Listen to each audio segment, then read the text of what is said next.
Alas Pilipinas Under 18 babawi talaga na malala mula na matalo sa kanilang debut game at sasabay sa mabilis na galawan ng mga Japanese nang sa gayon ay maging maganda ang laban. Si Team Japan na naising magkaroon ng unblemished record sa preliminary round kung kaya't hindi sila magpapatalo para maging mataas ang kanilang momentum sa susunod na round.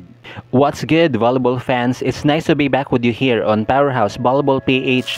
Kindly do subscribe to my channel and hit the notification bell to be notified whenever I post a new video.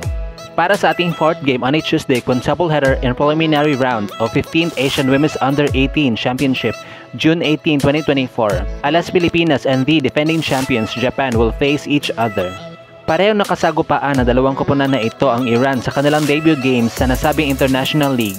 Magmula ng formal ito magsimula nitong Sunday, June 16, 2024 na napanood sa Thailand Volleyball Association page on Facebook na kung saan nakalaban kaagad ng Philippines ang Iran na talaga namang sinubok ang lakas at galing ng ating mga atleta. Napaabot naman nila ang kanilang score sa 20-point mark specifically in set 1 and set 3. Subalit nabigo pa din ang ating mga kababayan na mas pahabain pa sana ang matchup hanggang sa tuluyan na silang bumigay sa kamay ng mga Iranians in just 3 sets, 25-20, 25-19, and 25-20. Habang itong Japan ay nakapuksaan din ng Iran sa kanilang unang sabak sa digmaan sa torneo nitong June 17, 2024. Wherein nasa below 20 naman ang lahat ng scores ng mga Iranians na pinadapa ng mga Japanese in flawless fashion. 25-17, 25-19, and 25-17. Kung babalikan natin ang naging paghaharap ng Philippines versus Japan last year ay winalis lamang ang ating mga representante 11-25, 18-25, and 15-25. So, alin ko po na nakakaya ang mananaig?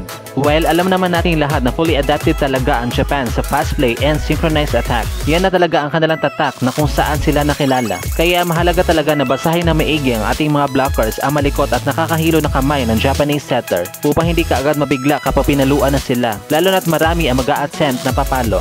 Kailangan din tapatan na Alas Pilipinas ang solid defense ng Japan na hindi talaga pumapayag na mabagsakan ng bola at hindi bumibigay sa mga long rally. And lastly, dapat maging steady ang reception ng ating mga kababayan sapagkat hindi basa-basa lang itinatawid ng mga Japanese ang kanilang services dahil kinakargahan talaga nila ang mga ito at palagi silang may tinatarget na specific zone or player.